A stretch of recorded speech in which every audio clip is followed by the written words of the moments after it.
இலங்கையில் தமிழர்களுக்கு அதிகாரங்களை பகிர்ந்தளிக்க வகை செய்யும் 13வது சட்ட திருத்தத்தை படிப்படியாக நிறைவேற்றி வருவதாக அதிபர் ரணில் விக்ரமசிங்கே கூறியுள்ளார். கொழும்புவில் தந்தி டிவிக்கு இலங்கை அதிபர் ரணில் விக்ரமசிங்கே பிரத்யேக பேட்டியளித்தார். அப்போது புதிய நாடாளுமன்றம் அமைந்த பிறகு காவல்துறை அதிகாரம் குறித்து விவாதிக்கப்படும் என்றார்.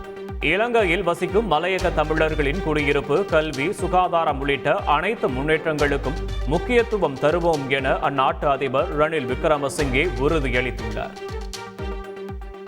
I had 2 years to fix the economy. Rest I have to do later. What I had undertaken, I did. I want all the 9 provincial councils to function, and I have said in my manifesto, additional powers of development will be given to them to take this country forward as export-oriented economy and to get the GDP growth we want. I need a central government and 9 other provincial executives. So all of them will have it. Will go on the basis. There was a report submitted by the 7 chief ministers of the southern provinces, and everyone is happy with that report. We'll go ahead with that report. That's what I plan. Are you for a full implementation of the 13th Amendment in principle? So whatever is given in that, I said the police powers we'll have to discuss in the new parliament, and the other land, as far as land is concerned, the land commission we are already drafting the legislation, and the rest of it we'll bring in. If you look at my Sri Lanka Can, you will find the proposals there. மலைய மக்களின் முன்னேற்றத்திற்காக பிரத்யேக திட்டம் உள்ளதாக இலங்கை அமைச்சர் ஜீவன் தொண்டமான் தெரிவித்துள்ளார். மலையக தமிழர்களின் சமூக பிரச்சினைகளை களைவோம் என இலங்கை அதிபர் ரணில் விக்ரமசிங்கே தந்தி டிவிக்கு அளித்த பேட்டியில் உறுதியளித்துள்ள நிலையில் ரணிலுக்கு ஆதரவாக நடைபெற்ற பிரச்சார கூட்டத்தில் ஜீவன் தொண்டமான் பங்கேற்று பேசினார். அப்போது அவர் மலையக மக்களுக்கு கல்வியை கொடுத்து மாற்றங்களை ஏற்படுத்துவோம் என்றும் அவர்களது பொருளாதாரத்தை மேம்படுத்த திட்டம் வகுத்துள்ளதாகவும் தெரிவித்துள்ளார். நான் உங்களுக்கு ஒரு வாக்குறுதி கொடுக்கிறேன். மலையகத்தை சலுகைகள்னால நான் மாற்ற போறது கிடையாது. மலையகத்தை நான் தகரம் கொடுத்து நான் மாற்ற போறது கிடையாது. மலையகத்துக்கு கல்வியை கொடுத்து நாங்க வளர்ப்போம். அதே மாதிரி மலையகத்துக்கு கல்வி மட்டும் இல்லை, கல்வியோட சேர்த்து பொருளாதாரத்தை மையப்படுத்தி ஒரு திட்டத்தை உருவாக்கும்.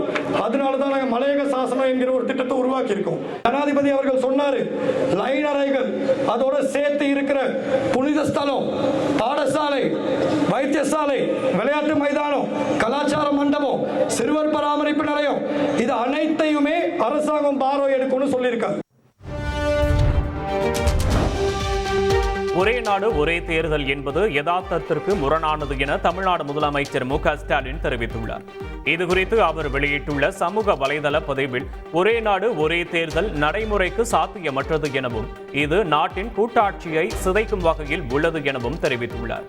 மொத்தத்தில் இந்த முன்மொழிவானது பாஜகவின் ஆணவத்தை திருப்திப்படுத்துவதற்கான நகர்வு மட்டுமே எனவும் இந்திய ஜனநாயகம் ஒற்றை கட்சியின் பேராசைக்கு ஏதுவாக வளைக்கப்படக்கூடாது எனவும் அவர் தெரிவித்துள்ளார்.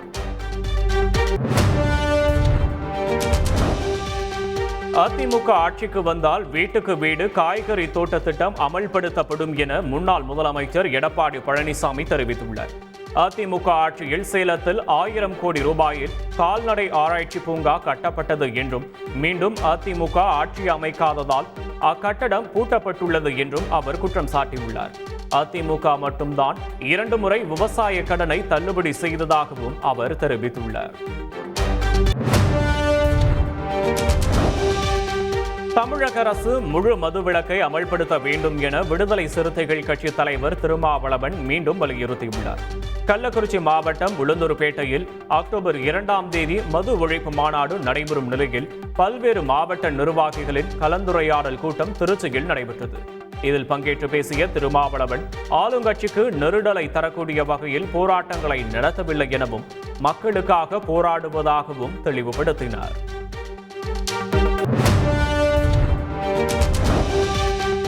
நாளைக்கு பாஜக அரசு கவிழ்ந்தால் அனைத்து மாநிலங்களுக்கும் தேர்தல் நடத்துவார்களா என தமிழ்நாடு காங்கிரஸ் கமிட்டி தலைவர் செல்வ பெருந்தகை கேள்வி எழுப்பியுள்ளார்.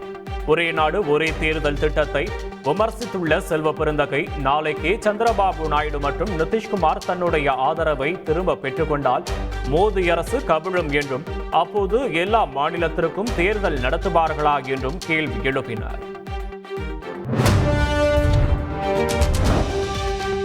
திருமாவளவன் செல்வ பெருந்தகை பேச்சுகளால் திமுக கூட்டணியில் ஏகப்பட்ட குழப்பம் இருப்பது தெரியவந்துள்ளதாக தேமுதிக பொதுச் செயலாளர் பிரேமலதா விஜயகாந்த் விமர்சித்துள்ளார். விஜயகாந்த் பிறந்தநாள் விஜயகாந்திற்கு பத்மபூஷன் விருது தேமுதிகவின் 20ஆம் ஆண்டு துவக்க விழாவை இணைத்து சென்னை ஜாஃபர்கான் பேட்டையில் தேமுதிகவின் முப்பெரும் விழா பொதுக்கூட்டம் நடைபெற்றது. கூட்டத்தில் பேசிய சுதீஷ், 2026ஆம் ஆண்டு தேர்தலுக்கு பிறகு பிரேமலதா எதிர்க்கட்சி தலைவராக தேர்வு செய்யப்படுவார் என நம்பிக்கை தெரிவித்தார்.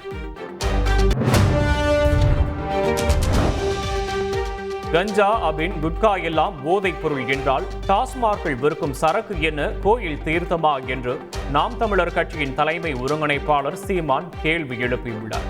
ஒரே நாடு ஒரே தேர்தல் என்பதை ஏற்க முடியாது என கூறிய அவர், வட மாநிலங்களில் பல கட்டங்களாக தேர்தல் நடத்த காரணம் என்ன என கேள்வி எழுப்பினார். திமுகவை வழிநடத்த உதயநிதி ஸ்டாலின் தயாராக இருப்பதாகவும் அடுத்த 25 ஆண்டுகளுக்கு திமுகவை அசைக்க முடியாது எனவும் அமைச்சர் ராமச்சந்திரன் தெரிவித்துள்ளார். விருதுநகர் மாவட்டம் வத்திராயிருப்பில் நடந்த பொது உறுப்பினர்கள் கூட்டத்தில் பங்கேற்று பேசிய அவர், முன்னாள் முதலமைச்சர் கருணாநிதியை விட அதிக வெற்றிகளை தேடி தந்தவர் ஸ்டாலின் என்றும் தெரிவித்தார். உதயநிதி ஸ்டாலின் துணை முதல்வராக பதவியேற்றால் நிச்சயம் முகூர்த்த நாளில்தான் பதவி ஏற்பார் என பாஜக மூத்த தலைவர் தமிழிசை சவுந்தரராஜன் தெரிவித்துள்ளார். கோவை விமான நிலையத்தில் பேசிய அவர், உதயநிதி ஸ்டாலின் பதவியேற்கும் நாள் தமிழ்நாட்டு மக்களுக்கு சுப முகூர்த்த நாளாக இருக்காது என்றும் கூறினார். ஒரு நிர்வாகத்தை நடத்த மாஸ் தேவையில்லை என்றும் நிர்வாக திறமை இருந்தால் போதும் என்றும் அதிமுக முன்னாள் அமைச்சர் செல்லூர் ராஜு கூறினார். மதுரையில் செய்தியாளர்களிடம் பேசிய அவர், ஒரு நிர்வாகத்தை வழிநடத்த மாஸ் தேவையில்லை என்றும் அறிவு, ஆற்றல் இருந்தால் போதும் எனவும் கூறினார்.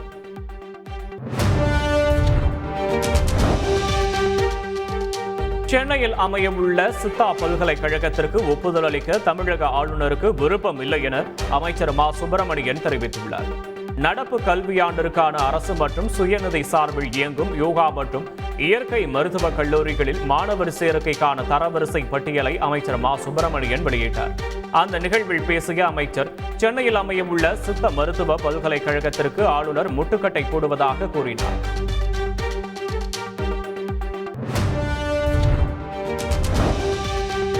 தமிழ்நாட்டில் காலாவதியான சுங்கச்சாவடிகளை மூட வேண்டும் என மத்திய அரசிடம் நேரில் வலியுறுத்த உள்ளதாக அமைச்சர் ஏவா வேலு தெரிவித்துள்ளார்.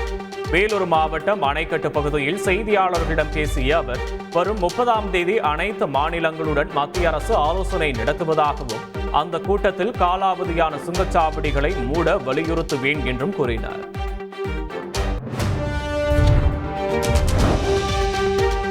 சென்னை கோயம்பேடு பேருந்து நிலையத்தில் இரவில் தூங்கிக் கொண்டிருந்தவர்கள் போலீசார் தடியடி நடத்தியதாக கூறி சாலை மறியலில் ஈடுபட்டனர். போலீசார் தாக்கியதில் சிலருக்கு காயம் ஏற்பட்டு மருத்துவமனைக்கு அழைத்து செல்லப்பட்டதாகவும் அவர்கள் குற்றம் சாட்டினர். நீண்ட நேரம் நடந்த பேச்சுவார்த்தையில் பேருந்து நிலைய வளாகத்தில் உறங்குவதற்கு அனுமதிப்பதாக போலீசார் கூறியதை தொடர்ந்து போராட்டம் கைவிடப்பட்டது.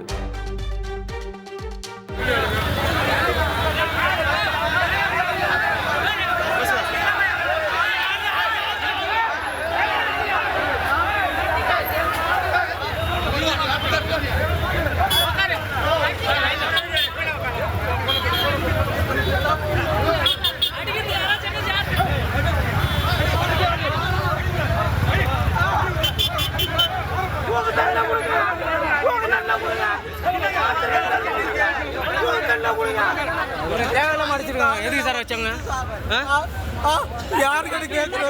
அதர் ஸ்டேட்ன்றதுனால போட்டு அடிக்கிறது.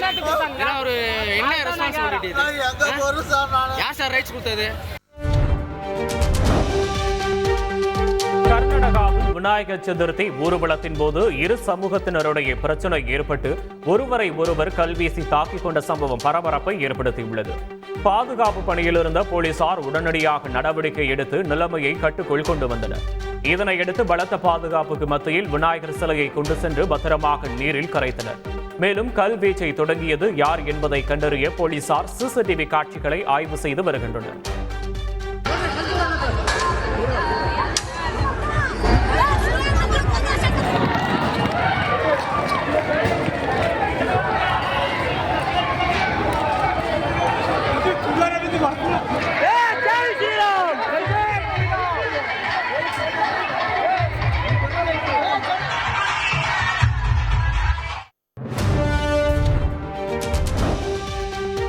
திருப்பதி கோயிலில் லட்டு தயாரிக்க பயன்படும் நெய்யில் மாமிச கொழுப்பு இருப்பது ஆய்வு முடிவில் உறுதி செய்யப்பட்டுள்ளது. அதன் முடிவுகளை தெலுங்கு தேசம் கட்சி நிர்வாகி வெங்கட் ரமணா ரெட்டி வெளியிட்டுள்ளார். ஆய்வு முடிவின்படி லட்டு தயாரிக்க பயன்படுத்தப்பட்ட நெய்யில் மீன் எண்ணெய், மாமிச கொழுப்பு ஆகியவை கலந்திருந்தது உறுதி செய்யப்பட்டுள்ளது. மேலும் லட்டு தயாரிக்க பயன்படுத்தப்பட்ட நெய்யில் பாமாயில் கலந்து இருப்பதும் அதில் உறுதி செய்யப்பட்டுள்ளது.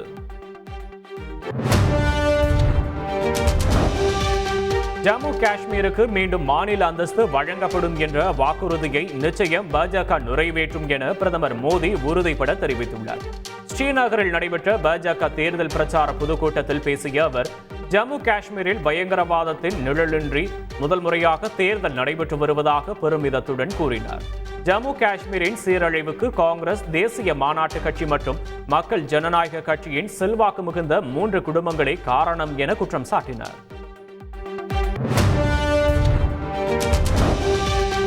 வட்டி விகிதங்களை குறைப்பது பற்றி பெடரல் வங்கி தலைவரிடம் அமெரிக்க அதிபர் பைடன் பேசவில்லை என வெள்ளை மாளிகை தெரிவித்துள்ளது. வட்டி விகிதம் குறைப்பு ஜனநாயக கட்சியின் வேட்பாளர் கமலா ஹாரிஸுக்கு சாதகமாக இருக்கும் என்பதால் பெடரல் வங்கிக்கு பைடன் அழுத்தம் கொடுத்ததாக எதிர்க்கட்சிகள் தரப்பில் குற்றம் சாட்டப்பட்டதாக கூறப்படுகிறது. இந்த நிலையில் பெடரல் வங்கியின் சுதந்திரத்தில் பைடன் தலையிடவில்லை என வெள்ளை மாளிகையின் பொருளாதார ஆலோசகர் தெரிவித்துள்ளார்.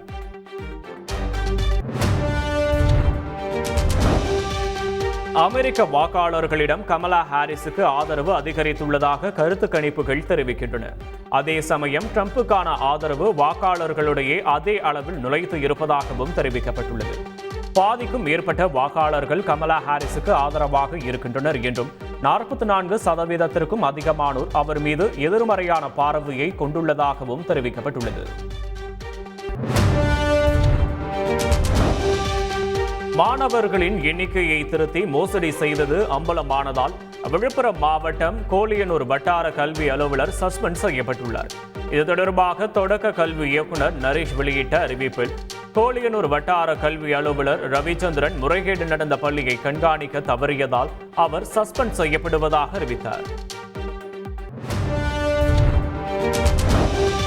ஆம்ஸ்ட்ராங் கொலை வழக்கில் தமிழ்நாடு காங்கிரஸ் தலைவர் செல்வ பெருந்தகைக்கு தொடர்பு உள்ளதாகவும் அவரை கட்சியிலிருந்து நீக்க வேண்டும் என்றும் ராகுல் காந்திக்கு பகுஜன் சமாஜ் கட்சியின் மாநில பொதுச் செயலாளர் ஜெய்சங்கர் கடிதம் எழுதியுள்ளார். பிரபல வன்முறை கும்பல் தலைவன் நாகேந்திரனுடைய மகன் அஸ்வத்தாமன் செல்வ பெருந்தகை துணையுடன் ஆம்ஸ்ட்ராங்கை படுகொலை செய்ய திட்டமிட்டதாகவும் குற்றம் சாட்டியுள்ளார். ஆம்ஸ்ட்ராங் கொலை வழக்கில் தேடப்படும் குற்றவாளியான ரவுடி சிசிங் ராஜா குறித்து தகவல் தெரிவிக்க போலீசார் சார்பில் சுவரொட்டி ஒட்டப்பட்டுள்ளது. செங்கல்பட்டு மாவட்ட அமர்வு நீதிமன்றம் வழக்கு ஒன்றில் தேடப்படும் குற்றவாளியாக சிசிங் ராஜாவை அறிவித்தது. இதைத் தொடர்ந்து சிசிங் ராஜாவின் புகைப்படத்துடன் தாம்பரம் மாநகர காவல்துறை சார்பில் புறநகர் பகுதிகளில் சுவரொட்டிகள் ஒட்டப்பட்டுள்ளன. கன்னியாகுமரி மாவட்டத்தில் டெங்குவால் பாதிக்கப்பட்டு மருத்துவமனையில் சிகிச்சை பெறுவோரின் எண்ணிக்கை அதிகரித்து வருகிறது. அரசு மருத்துவக் கல்லூரி மருத்துவமனையில் காய்ச்சலால் இதுவரை 95 பேர் அனுமதிக்கப்பட்டுள்ளனர். இதில் 10 பேருக்கு டெங்கு பாதிப்பு இருப்பது கண்டறியப்பட்டுள்ளது.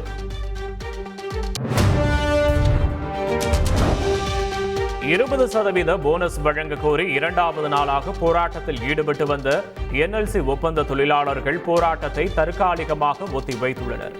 இன்றைய தினம் கடலூர் கோட்டாட்சியர் அலுவலகத்தில் முத்தரப்பு பேச்சுவார்த்தை நடைபெற உள்ளது. முன்னதாக தங்களது கோரிக்கைகளை வலியுறுத்தி பேரணியாக சென்ற தொழிலாளர்கள் சாலையில் அமர்ந்து தர்ணாவில் ஈடுபட்டனர்.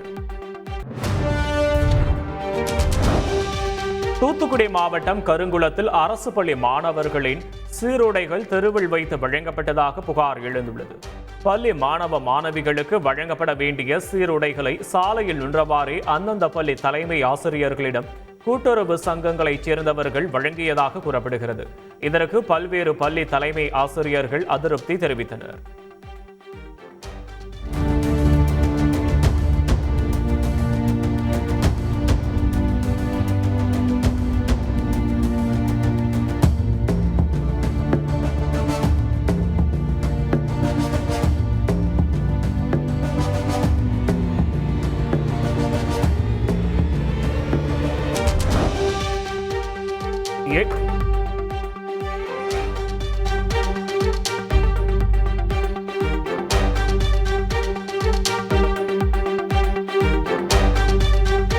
எல்லை தாண்டிய குற்ற செயல்களை கட்டுப்படுத்த இரு மாநில தனிப்படைகளை ஒருங்கிணைப்பது குறித்து தமிழகம் கேரளா இடையே முடிவு செய்யப்பட்டுள்ளது. இரு மாநிலங்களுக்கு இடையேயான எல்லை ஒருங்கிணைப்பு கலந்தாய்வு கூட்டம் கோவை மாவட்ட காவல் கண்காணிப்பாளர் அலுவலகத்தில் நடைபெற்றது. லாட்டரி, பாலியல் தொழில், போலி மது, கஞ்சா, கனிமங்கள், மணல், மதிப்புமிக்க பொருட்கள் கடத்தல் போன்ற சட்டவிரோத செயல்களை தடுக்க நடவடிக்கை எடுக்க முடிவு செய்யப்பட்டது. கள்ளக்குறிச்சி விசச்சாராயம் விவகாரம் தொடர்பாக விசாரிக்க அமைக்கப்பட்ட ஓய்வு பெற்ற நீதிபதி கோகுல்தாஸ் தலைமையிலான ஒருநபர் ஆணையத்திற்கான அவகாசம் 3 மாதங்களுக்கு நீட்டிக்கப்பட்டுள்ளது. கடந்த 3 மாதங்களாக விசாரணை நடைபெற்ற நிலையில் இன்னும் சிலரிடம் விசாரணை மேற்கொள்ள இருப்பதாக கூறி விசாரணை ஆணையம் 6 மாதங்கள் அவகாசம் கோரியது. ஆனால் 3 மாதங்கள் அவகாசம் அளித்து வரும் டிசம்பர் 19ஆம் தேதிக்குள் அறிக்கை அளிக்க அறிவுறுத்தப்பட்டுள்ளது. திருவள்ளூர் மாவட்டம் பொன்னேரி அருகே மறைந்த முன்னாள் திமுக அமைச்சர் க. சுந்தரத்தின் இறுதி ஊர்வலத்தில் 1000க்கும் மேற்பட்டோர் கலந்து கொண்டு இறுதி அஞ்சலி செலுத்தினர். முன்னதாக அவருக்கு குடும்ப முறைப்படி இறுதி சடங்குகள் நடத்தப்பட்டு இறுதி ஊர்வலம் நடைபெற்றது. அங்குள்ள இடுகாட்டில் க. சுந்தரத்தின் உடல் நல்லடக்கம் செய்யப்பட்டது. சிதம்பரத்தில் ஓய்வு பெற்ற சுகாதார ஆய்வாளரின் சொகுசு காரை திருடி சென்று மோசடியாக விற்பனை செய்த கார் தரகர்கள் 2வரை போலீசார் கைது செய்தனர். ஓய்வு பெற்ற சுகாதார ஆய்வாளர் ஜீவஜோதி முறையாக மாத தவணையை கட்டி வந்த நிலையில் காரை மச்சகேந்திரன் திருடி சென்றுள்ளார். இது குறித்த புகாரின் பேரில் மாலிக், செந்திலை கைது செய்த போலீசார் மச்சகேந்திரன் உள்ளிட்ட 3 பேரை தேடி வருகின்றனர். குடியாத்தம் நகரமன்ற உறுப்பினர்களை குறிவைத்து பணம் கேட்டு மோசடி நடப்பதாக புகார் எழுந்துள்ளது. அதிமுக நகரமன்ற உறுப்பினரிடம் முன்னாள் அமைச்சர் எஸ்.பி. வேலுமணியின் உதவியாளர் எனவும் குழந்தையின் சிகிச்சைக்கு அவசரமாக 3000 ரூபாய் தேவை என கூறி மர்ம நபர் பணத்தை வாங்கி ஏமாற்றியுள்ளார். இதுபோன்ற செயலில் ஈடுபடுவது தனிநபரா அல்லது கும்பலா என குழப்பம் ஏற்பட்டுள்ளது. கும்பகோணத்தில் மது போதையில் ஓடும் பேருந்தில் நடத்துனர் மீது சரமாரி தாக்குதல் நடத்திய இளைஞர்களை போலீசார் தேடி வருகின்றனர். கும்பகோணத்திலிருந்து தஞ்சாவூருக்கு புறப்பட்ட தனியார் பேருந்தில் மது போதையில் ஏறிய 3 பேர் நடத்துனரை சரமாரியாக தாக்கியுள்ளனர். பேருந்தில் உள்ள சிசிடிவி காட்சிகளை வைத்து தப்பியோடிய நபர்களை போலீசார் தேடி வருகின்றனர். கள்ளக்குறிச்சி மாவட்டம் உளுந்தூர்பேட்டையில் மது போதையில் இருந்த நபர்கள் பயங்கரமாக மோதிக்கொண்ட சம்பவம் அதிர்ச்சியை ஏற்படுத்தியுள்ளது. உளுந்தூர்பேட்டை மருத்துவமனைக்கு அருகே டாஸ்மாக் செயல்பட்டு வருகிறது. இங்கு மது பாட்டிலை திருடி விட்டதாக கூறி போதையில் இருந்த 2 மோதிக்கொண்டனர். அப்போது மற்றொரு போதை நபரை கட்டையை எடுத்து வந்து பயங்கரமாக தாக்கும் வீடியோ காட்சி வெளியாகியுள்ளது.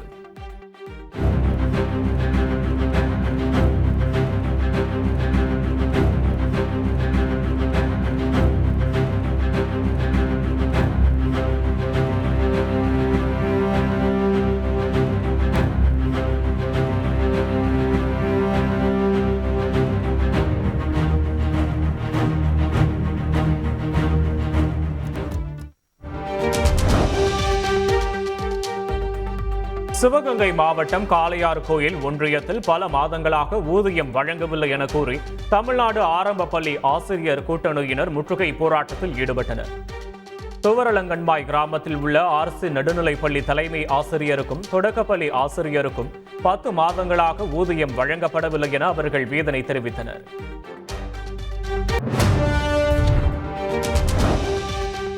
ஈரோடு மாவட்டம் அந்தியூர் பிரிவு பேருந்து நிறுத்தத்தில் அரசு பேருந்தும் காரும் உரசி விபத்து ஏற்பட்டது.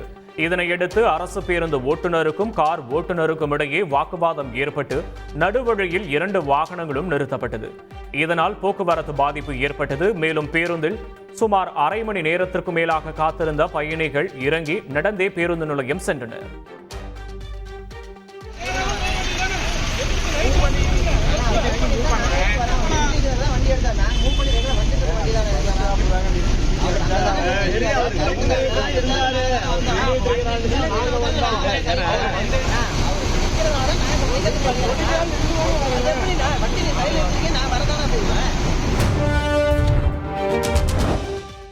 சத்தியமங்கலம் வனப்பகுதியிலிருந்து வெளியேறிய ஒற்றை காட்டு யானை தாளவாடி அருகே குண்டாபுரம் சாலையோரம் நின்றது. இதனால் அந்த வழியே சென்ற வாகனங்கள் தொடர்ந்து செல்ல முடியாமல் நின்றன. ஆபத்தை உணராத சில இளைஞர்கள் அந்த காட்டு யானை அருகே சென்று செல்ஃபி மற்றும் வீடியோ எடுத்தனர்.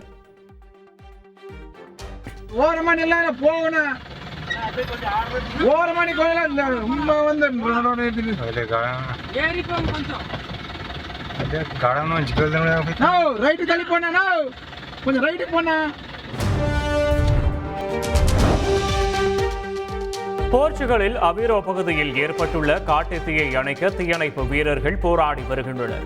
தீயில் சிக்கி 7 பேர் உயிரிழந்ததாக கூறப்படும் நிலையில் வனப்பகுதிக்கு தீ வைத்ததாக சந்தேகப்படும் 12 பேரை போலீசார் கைது செய்துள்ளனர்.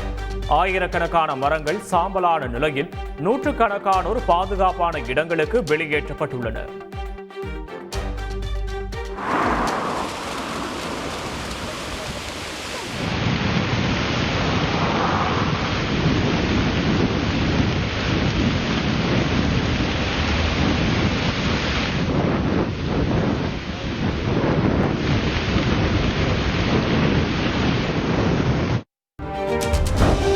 ஹரியானா மாநிலம் குருகிராமில் சாலையின் தவறான பாதையில் சென்ற சொகுசு கார் மோதியதில் இருசக்கர வாகனத்தில் வந்த இளைஞர் பரிதாபமாக உயிரிழந்தார். தவறான பாதையில் வேகமாக வந்த கார் எதிரில் வந்த இருசக்கர வாகனம் மீது மோதியது. இதில் இருசக்கர வாகனத்தில் வந்தவர் உயிரிழந்தார். இந்த விபத்து தொடர்பான சிசிடிவி காட்சி தற்போது வெளியாகியுள்ளது.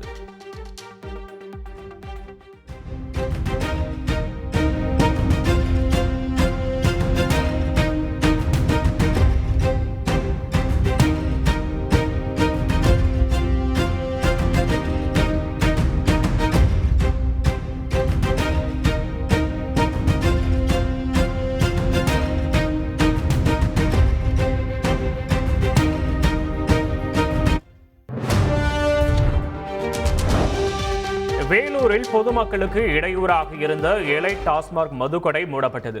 அந்த மதுக்கடையை மூடக்கோரி சென்னை உயர்நீதிமன்றத்தில் கோபி என்பவர் வழக்கு தொடர்ந்திருந்தார். வழக்கை விசாரித்த உயர்நீதிமன்றம் அந்த மதுக்கடையை மூடுவதற்கு உத்தரவிட்டதை அடுத்து மாவட்ட நிர்வாகம் எலைட் மதுக்கடையை மூடி நடவடிக்கை எடுத்தது. கள்ளக்குறிச்சி மாவட்டம் ரிஷிவந்தியம் வட்டார வளர்ச்சி அலுவலரை கண்டித்து ஊராட்சி மன்ற தலைவர்கள் தர்ணாவில் ஈடுபட்டனர். கலைஞரின் கனவு இல்லம் உள்ளிட்ட பல்வேறு திட்டங்களுக்கு பயனாளிகளை தேர்வு செய்வதில் ஒருதலைபட்சமாக செயல்படுவதாகவும் திமுக ஒன்றிய செயலாளர்களின் பேச்சை கேட்டு வீடு வழங்குவதாகவும் அவர்கள் குற்றம் சாட்டியுள்ளனர். கண்டிக்கின்றோம் கண்டிக்கின்றோம் கண்டிக்கின்றோம் கண்டிக்கின்றோம் வட்டார வளர்ச்சி அலுவலரை கண்டித்து கண்டிக்கின்றோம் கண்டிக்கின்றோம் வட்டார. திருப்பத்தூரில் உணவு பரிமாறும் நபரை தாக்கிய திமுகவினரால் பரபரப்பு ஏற்பட்டது. ஜோலார்பேட்டையில் திருப்பத்தூர் மாவட்ட திமுக பொது உறுப்பினர் கூட்டம் நடைபெற்றது. இதில் அமைச்சர் ஏவா வேலு, திமுக எம்பி கதிர் ஆனந்த் உள்ளிட்டோர் பங்கேற்றனர். இதனையடுத்து நடைபெற்ற மதிய விருந்தின் போது உணவு பரிமாறும் நபரை திமுகவினர் சிலர் தாக்கும் வீடியோ வெளியாகியுள்ளது.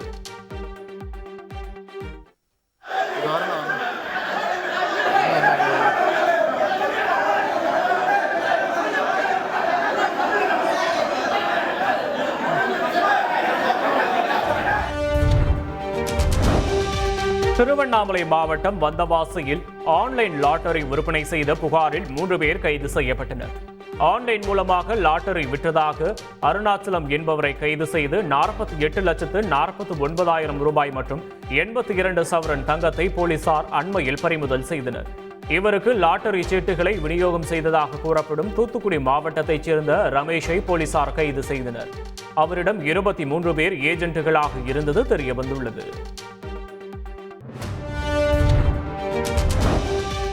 கும்பகோணத்தில் மினி பஸ் நடத்துனர் ஓட்டுநரை அரிவாளால் தாக்கிய வழக்கில் இளைஞருக்கு 7 ஆண்டுகள் கடுங்காவல் தண்டனை விதித்து கும்பகோணம் நீதிமன்றம் தீர்ப்பளித்துள்ளது.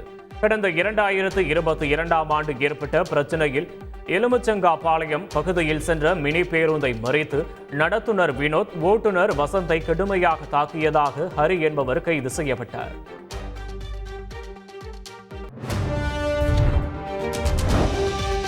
ஓரின சேர்க்கையில் ஈடுபட்டு மனைவியை ஏமாற்றிய மருத்துவரை கைது செய்தனர். சென்னை கொரட்டூர் பகுதியைச் சேர்ந்த மருத்துவர் முகமது கடந்த ஆண்டு அதே பகுதியைச் சேர்ந்த பெண்ணை திருமணம் செய்தார். முகமது வேறு ஒரு ஆணுடன் தொடர்பு வைத்துக் கொண்டு ஓரின சேர்க்கையில் ஈடுபட்டு வந்ததோடு தன்னை துன்புறுத்தியதாக போலீசில் புகார் அளித்தனர். இதன் அடிப்படையில் முகமதுவை போலீசார் கைது செய்தனர்.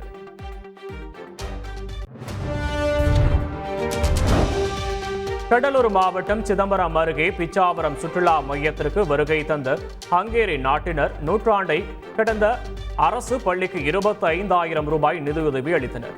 மாணவர்களுடன் கலந்துரையாடிய அவர்களிடம் தேசியப்பட்டுள்ள பாடல்களை பாடியதை அடுத்து ஹங்கேரி நாட்டினரும் அவர்களுடைய தேசிய பாடலை பாடியது இரு நாட்டவருக்குமான நல்லிணக்கத்தை வெளிப்படுத்தியது.